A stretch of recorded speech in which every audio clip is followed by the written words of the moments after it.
When Barron Trump entered a prestigious restaurant, he didn't anticipate his MAGA hat igniting a public confrontation. What followed not only startled the manager but also sparked citywide chatter. It was a sunny Los Angeles afternoon, the kind that invites you to savor the day. Barron, now in his late teens, had spent the morning reading and decided on lunch at LA Terrace, a sophisticated and exclusive venue where celebrities, CEOs, and influencers mingled.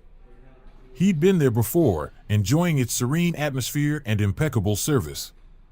As he stepped through the doors, Barron stood out, not just for his height but for the bright red MAGA hat he wore with ease, not as a provocation but as personal expression. The polished hostess, in her mid-30s, seated him at a corner table. The restaurant was quiet, with diners sipping wine and conversing in hushed tones. Barron opened the menu, calmly scanning for his favorite dish. At first, he didn't notice the stares, a man nudging his partner, whispers from staff by the bar. Then, the manager, a sharply dressed man in his 40s, strode briskly to his table, his expression tense. "Excuse me," the manager began, loud enough to turn heads. "We have a policy against political apparel. I'll need you to remove the hat." Surprised but composed, Barron removed his earbuds and replied, "I wasn't aware of such a policy." His tone was respectful but firm. "It's in our code of conduct," the manager insisted, vaguely gesturing toward the entrance.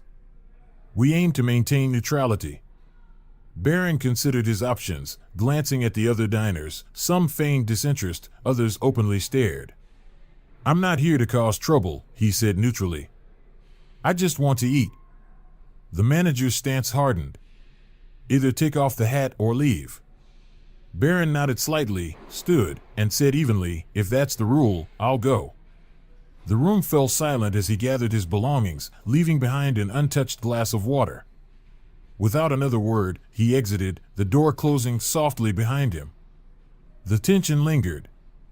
Outside, Barron paused, adjusting his hat as a warm breeze brushed his face.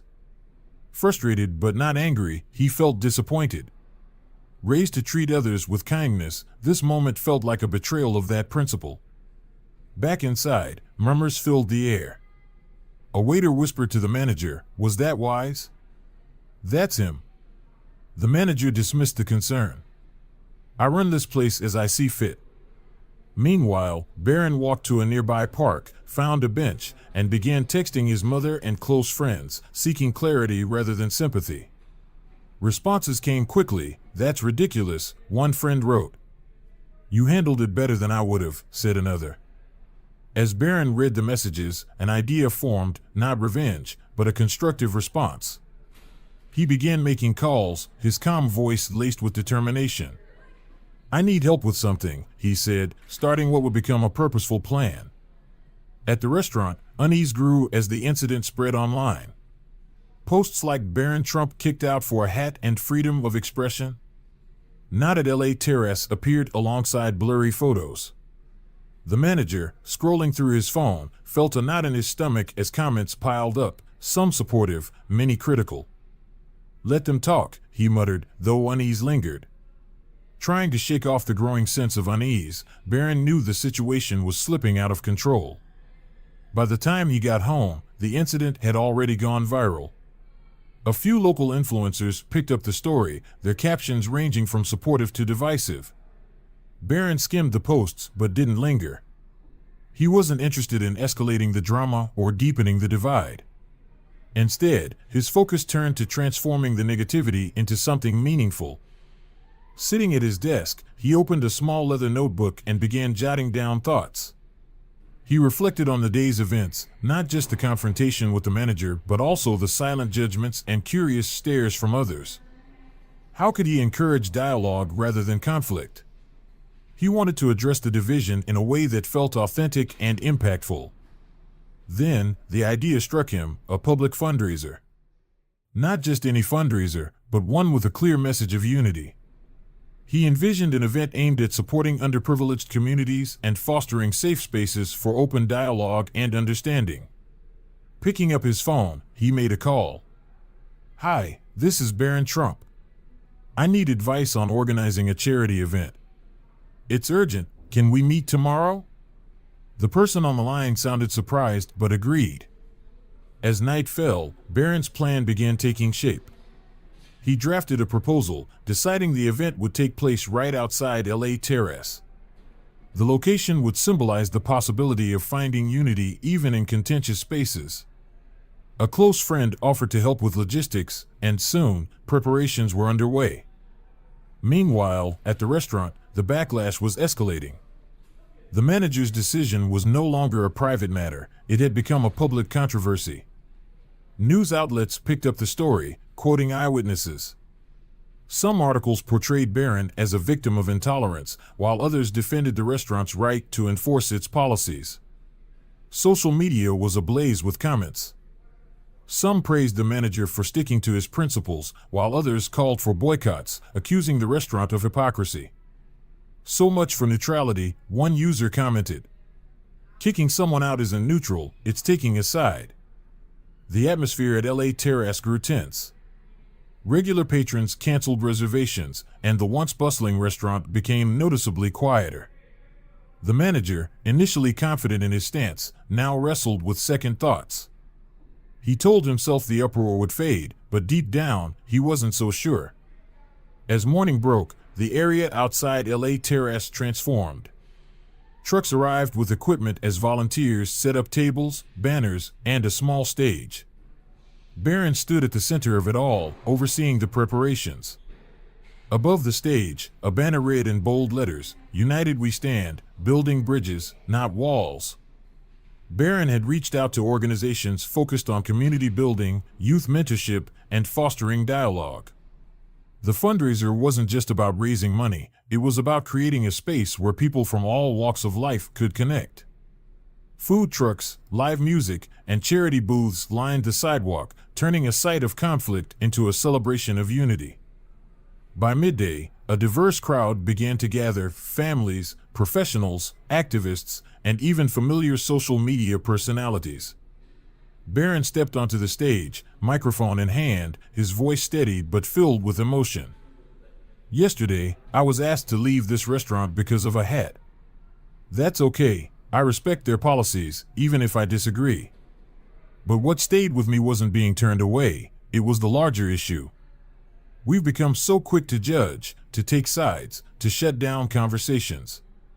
That's not who we are, we can do better." The crowd erupted in applause. Barron continued, "This event isn't about me, and it's not about them. It's about all of us, finding ways to listen, understand, and come together. The funds we raise today will support programs that foster dialogue and inclusion. Thank you for proving that unity is stronger than division." The applause grew louder as Barron stepped down, shaking hands and thanking attendees. His thoughtful words and calm demeanor left a lasting impression. Many who came out of curiosity left feeling inspired. Inside LA Terrace, the mood was starkly different. The manager stood by the window, watching in silence. Watching the scene unfold, the manager hadn't anticipated Barron's response, and it left him wrestling with unexpected emotions. Some of his staff had already stepped outside, drawn by the lively music and the welcoming atmosphere of the fundraiser. A waiter, who had witnessed the previous day's events, returned to the bar and said quietly, "You should go out there and talk to him." The manager stiffened. "This isn't my fight." "Maybe not," the waiter replied, "but it might be your chance." He didn't reply, but his expression softened. Pouring himself a glass of water, he turned back to the window, unable to look away from the growing crowd outside. The energy and sense of unity stirred something in him, a feeling he had avoided confronting until now. As the fundraiser gained momentum, it became the talk of the town. Social media lit up with live streams, photos, and hashtags like #BuildingBridges and #UnitedWeStand, praising Barron's calm demeanor and inspiring message. The event drew more than just locals. News crews arrived, capturing the vibrant atmosphere and Barron's speeches. Inside LA Terrace, the contrast was stark. The usually bustling dining room sat eerily quiet, with tables that were once booked weeks in advance now sitting empty. The few diners who came seemed distracted, frequently glancing outside as if sensing they were missing out on something important. The manager tried to focus on his tasks, but the tension among the staff was palpable. A server approached him hesitantly. "Some customers are asking about the fundraiser. They're saying it looks amazing, maybe we should join them." Jaw tightening, the manager didn't respond and instead retreated to his office. Sitting at his desk, he stared at his computer screen as a flood of emails poured in, cancellations, complaints, and sharp critiques from media outlets. One message stood out, sent by a regular customer known for their kind words in the past. It read, "I've always loved LA Terrace, but yesterday's incident was deeply disappointing. Excluding someone for their personal beliefs isn't neutrality, it's division. I hope you find a way to make this right." The word struck harder than he expected. Leaning back in his chair, he ran a hand through his hair. Was his decision truly about neutrality? Or was it something else, something he was reluctant to admit? Outside, the event reached its peak. A jazz band played upbeat melodies, children painted murals at an art booth, and donation boxes filled quickly. Barron moved effortlessly through the crowd, shaking hands, listening to stories, and even stopping for selfies. His calm confidence wasn't performative, it was genuine, a quiet assurance that comes from doing something meaningful. As the sun dipped lower, casting a warm glow over the scene, a ripple of murmurs spread through the crowd. All eyes turned toward the restaurant doors as the manager stepped out. Pausing at the entrance, he adjusted his tie, then made his way toward Barron. The crowd fell silent, parting slightly to let him through. Noticing the approach, Barron offered a polite smile, his composure unshaken. Extending his hand, he said, "Good evening." The manager hesitated briefly before taking it. "I'd like to talk," he said, his voice quiet, nearly drowned out by the ambient sounds of the event. "Of course," Barron replied, motioning toward a quieter spot near the edge of the gathering. The two walked side by side, the crowd respectfully watching but giving them space. Stopping where the music and chatter were softer, the manager spoke first. His normally confident demeanor now carried a trace of vulnerability.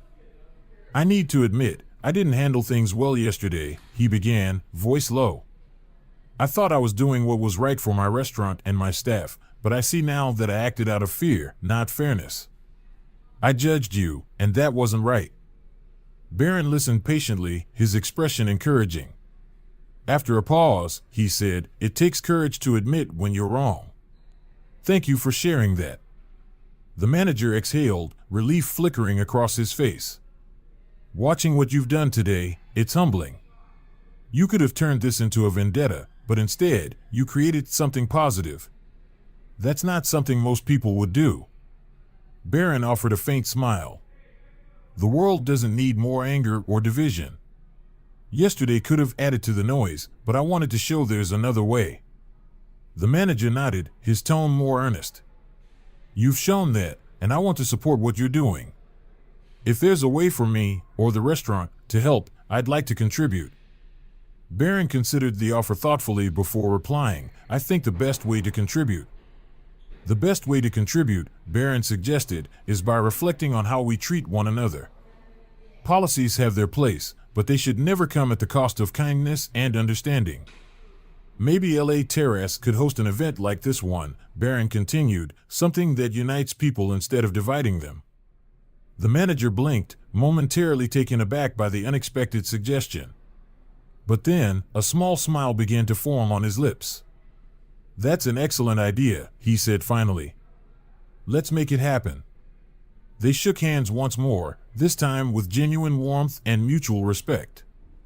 The crowd, sensing the resolution, broke into applause, not the obligatory, polite kind, but a heartfelt ovation that reflected the significance of the moment. As the event drew to a close, Barron stepped onto the stage one last time to address the attendees. He thanked everyone who had come out to support the cause and ended his speech with a simple yet profound message. "We all make mistakes," he said, his voice steady. "What truly matters is how we choose to learn and grow from them." Today wasn't just about raising funds, it was about proving that even in the face of disagreement, we can find common ground. Thank you for showing that unity isn't just possible, it's essential." The crowd erupted in cheers, their enthusiasm filling the evening air with a renewed sense of hope and purpose. As the sun set over Los Angeles, Barron stood surrounded by friends and family, watching as the last attendees departed. They carried with them not just memories of the day, but also the powerful message it represented. This story leaves us with an important reminder: conflicts, whether big or small, don't have to result in division or bitterness. By choosing grace, empathy, and proactive solutions, even the most difficult moments can become opportunities for connection and growth.